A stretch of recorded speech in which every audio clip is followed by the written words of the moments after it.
Good afternoon, everyone. I am Sophia Kai. Welcome to this news briefing for the 251st National Meeting and Exposition of the American Chemical Society here in San Diego.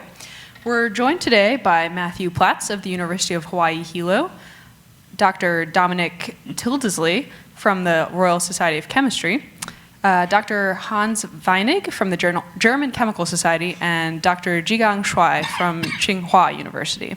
They'll all be speaking to us each about how research can help address the global water crisis. So we'll start off with you, Dr. Platts. Thank you. And I'd like to begin by thanking the American Chemical Society and the National Science Foundation for giving me the opportunity to co-chair the 2015 Chemical Sciences and Society Symposium, or CS3. When I was director of the Division of Chemistry at the National Science Foundation, CS3 reports had a very large impact on my thinking, and I refer to them often in the development of new programming. I hope the report that we're issuing today has a similar value to policymakers and chemists. I also want to thank my colleagues on the U.S. delegation and my colleagues at the workshop from Japan, the United Kingdom, China, and most especially Germany, who played the role of host exquisitely. The topic of the workshop was water, health, and the environment. This can be summed up quite easily as quantity, quality, and reuse of water, providing adequate water for drinking, for hygiene, for the production of food and the production of electricity for 9 to 10 billion people by mid-century is one of the world's great grand challenges, a grand challenge that human civilization must meet to preserve the quality of life as we know and understand it. It is a nonlinear effect. You cannot simply predict demand by extrapolating from today's population to the future population for two reasons. One reason is the fact that increased standards of living are associated with higher demands for water. So the percentage of population, so the per capita use of water is expected to increase along with the population. And the second factor, of course, is climate change, which is leading to new patterns of drought and flooding. The technical part of the program focused on three broad topic areas. One is the detection of pollutants. Secondly was water and wastewater treatment. And third was the recovery of resources from wastewater streams. I think most people have an appreciation for the detection of pollutants, particularly traditional pollutants, pesticides, traditional industrial chemicals, and pathogens such as bacteria in the water supply. But humans are very clever. We create new forms of matter such as nanoparticles and microplastics, and these will require whole new detection technologies to properly assay. And the analytical techniques of the future need to be fast, provide real-time information. They need to be inexpensive so they can be distributed widely. And they need to be easy to use so that non-chemists and non-technical people can get and benefit from this information in real time. In terms of water and wastewater treatment, it's sobering to realize that 80% of sewage is not treated at this time and is discharged directly into inland and coastal waters. In terms of improvements in wastewater treatment, we certainly need to do a better job of preventing certain new types of pollutants, such as personal hygiene products and pharmaceuticals, from entering coastal waters where they have deleterious effects, often known as endocrine disruption. We need to be able to remove their breakdown products. We need to be able to understand better how these breakdown products interact with each other. We need to do a better job of removing nutrients that create pollution, such as nitrate and phosphate. In terms of recovery of resources, we need to think of wastewater streams as the new chemical factories of the future. How do we recover, of course, water for reuse? How do we recover nutrients such as nitrate and phosphate certain valuable precious metals. And there's enough energy in the form of wastewater in the form of carbon to actually, theoretically, make this an energy positive technology. And so these are the grand goals and problems that chemists need to be solving. Thank you. So, on behalf of the Royal Society of Chemistry and the scientists from the UK delegation, I'm delighted to be here at the launch of the CS3 white paper today. This white paper represents the collaborative views of scientists from around the world on how chemistry can contribute to solutions for water provision in the future. And it's that collaboration, that international collaboration, that I would like to stress in my 2 minutes with you. Last autumn, the UN unveiled its Sustainable Development Goals, which aim to build upon the achievements of the Millennium Development Goals.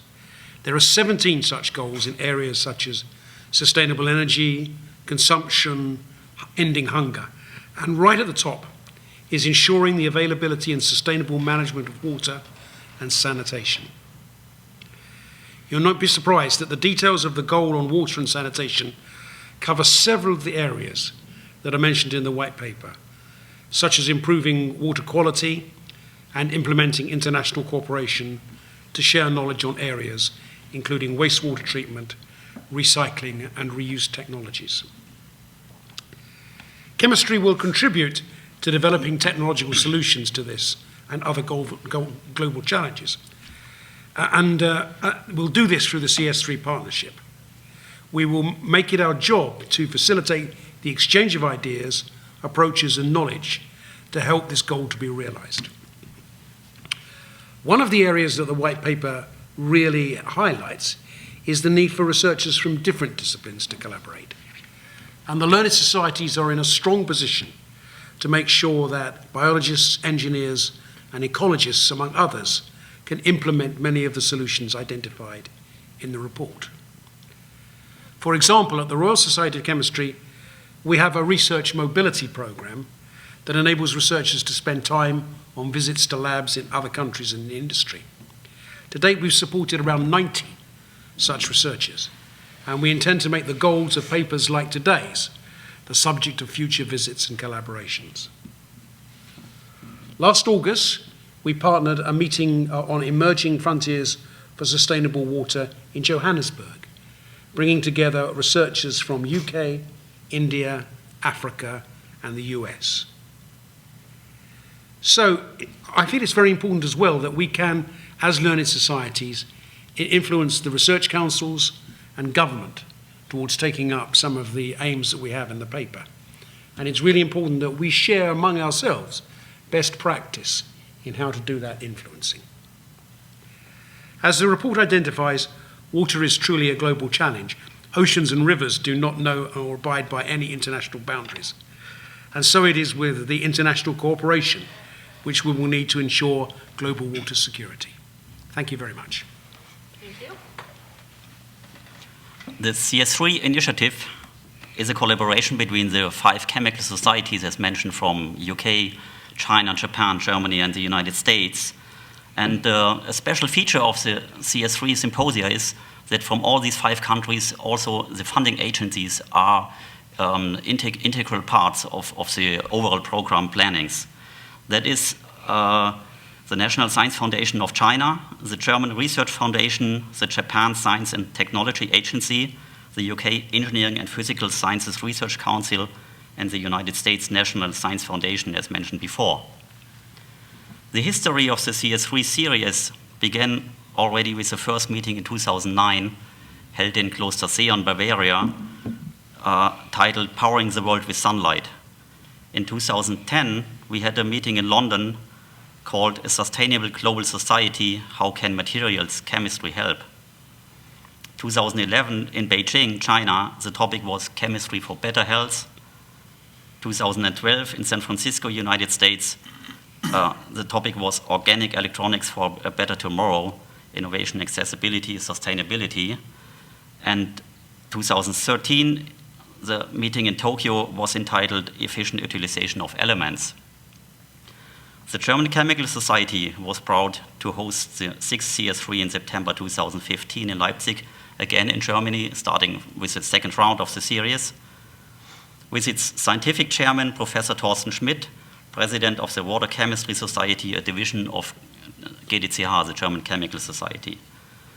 An important goal of the CS3 white papers is to build firm ground for establishing transnational research funding programs that should go much beyond the already well-established international mobility programs for individual researchers we heard already about. It's even more finding ways to finance concrete research work, including groups from the different countries. Overall, the white paper is written for scientists as well as to inform policy and society. Thank you very much. So, I'm representing the Chinese Chemical Society. Well, our society is very small, but numbers big. So usually it's our volunteers. As a professor in Tsinghua University, actually I serve for the chemical societies for the international activities since already 2007. So actually I was the one actually joined the group to initiate the CS3 series meetings. So actually I've participated everyone since 2009 to organize the 2011. And I think, well, we talk always about so-called global challenges. I think it is only through international collaborations. So the participation from China, I think that's very important. Well, I mean, China is big. We also have a very, very big programs also. So we really rely much on the international collaborations to solve, our own programs as well as the international programs. So I think next year we will organize the next CS3. So everyone has already talked about the past. So I will describe a little bit about what we will go for the next CS3. Probably not in Beijing. I think we will organize it in coast city, Dalian. So the theme, I think, certainly is on one of the topic of global challenges. I think preliminarily we will focus on the subject of solar energies. So I think, of course, in China we really have a big problem on the energies. Even though now the oil price is quite low, but I think it might not be as low as forever. So I think, as a long run, to use the sunlight, I think is still the solution to solve the global challenging problems. So in fact, there are several aspects in terms of utilization of the solar cells. First, I mean, all of them are chemistry hardcore problems, like to the photocatalysis, photosynthesis of water splittings, or the artificial leaves to split water. So you get the hydrogen energies, use just sunshine. And also we will focus on the photovoltaic technologies. The present day's photovoltaic technology is too expensive, or it depends on this toxic elements. That will not be for the future. So we will discuss how to increase the efficiency, stability, use the Earth's abundant elements. So I think there are a lot of challenges from chemistries, and we will also talk about the how to use chemistry to store the solar energies. So that that means to convert the solar energy into other form of energies for the future use. And certainly the conversion, energy efficient conversion, and also conversion of biomass is also one important way to use. Biomass is the kind of solar energy already exists, already nature stored in the so just use chemistry to use that. So I think that will be the next year's CS3. Thank you very much. Terrific. Thank you all. Now we'll move to the question portion of the session. So if you in the audience could state your name and affiliation before you ask a question and wait for the microphone to come, that'd be great. And you can address the panel or specific panelists, any of that. So I'll return your mic to you.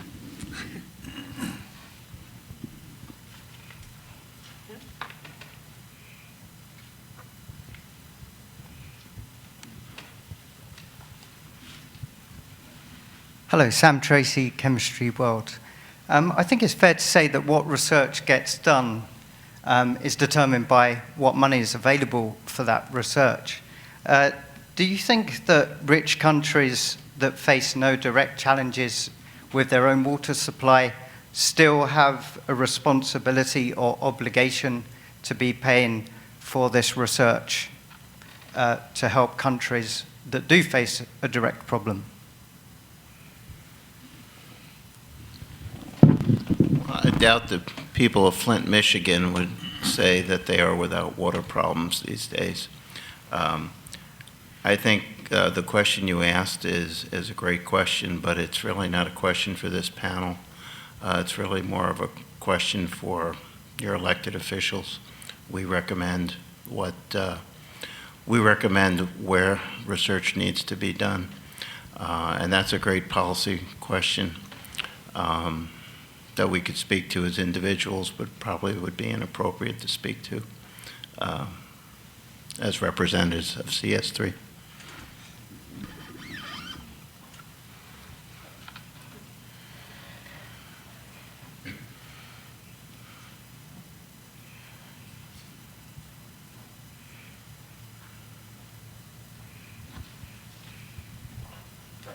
First to ask, is this report, CS3 report, is it available publicly? Is it available online somewhere? Could you state your name? Oh, it's Catherine Driscoll from Chemistry and Industry magazine.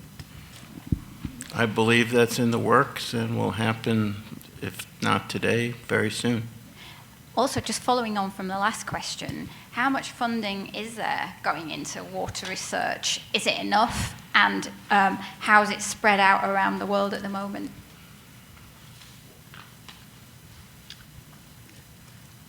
I'd like to share the fun with the rest of you. But The simple answer is I don't know precisely how much. But we should be clear that this is not only funding from government, but also significant funding from industry. So there's an enormous amount of important commercial work to be done in terms of provision of pure water as well as government work. So you can expect to see companies in membrane technology. You can expect to see significant work in the creation of potable water at very low costs for emerging and developing marketplaces. But I don't have the figures to hand, except to know that this is this is also one of the major initiatives of the the H2020 program of the European Union, and one can expect to see, I think, quite large sums of money emerging in that space over the next 2 to 3 years.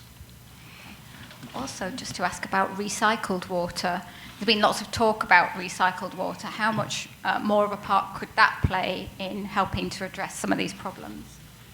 I think as the report makes clear, it could be a huge part of the future.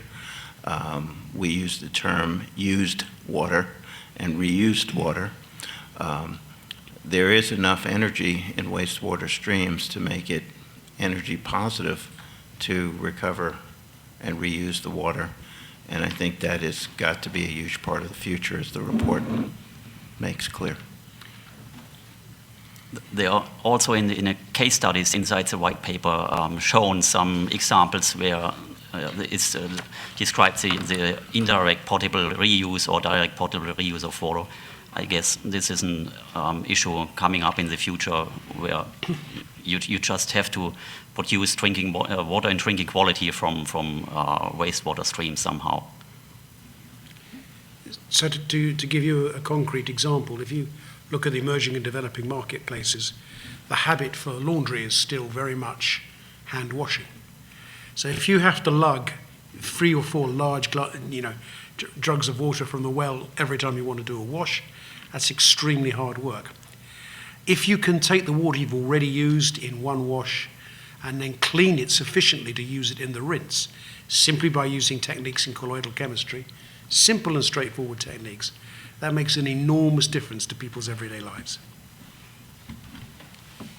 Well, actually, I have answered to the first question. If you look the water filtration systems, almost all, many of actually from the developed countries.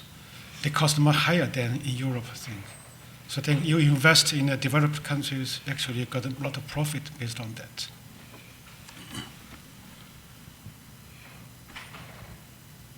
Hi, I'm Nancy Jackson from Sandia National Laboratories, and global climate change is going to bring a lot of droughts to many places, and California is suffering through this now. So what do you think about preparing water for agricultural use? Have you discussed this, and what aspects of technology do you think will be crucial? Desalinization of water is very energy intensive. Research is certainly needed to make this a lower energy alternative. One can see many opportunities in material sciences for new membrane materials that could be of great benefit. One could imagine, could you simply pour brine through a filter and get potable water out the other end? I think that's a dream that a lot of chemists, chemical engineers are going to follow. I think it's fair to say that in the moment in Texas there are two quite large direct potable recycling systems, principally based on filtration, which are very important for the future.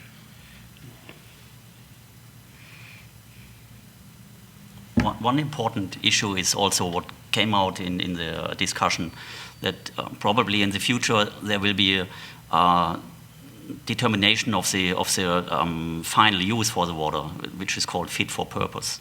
So that you produce that water that you need for instance, agriculture or drinking water. So the quality can be different. The challenge is that the thermodynamics of removing salt from water is not going to change. And so that's the kind of energy that you're always going to have to do to remove salt from water. But I guess solar energy or some of these other forms of energy would probably be best. Correct. Absolutely right.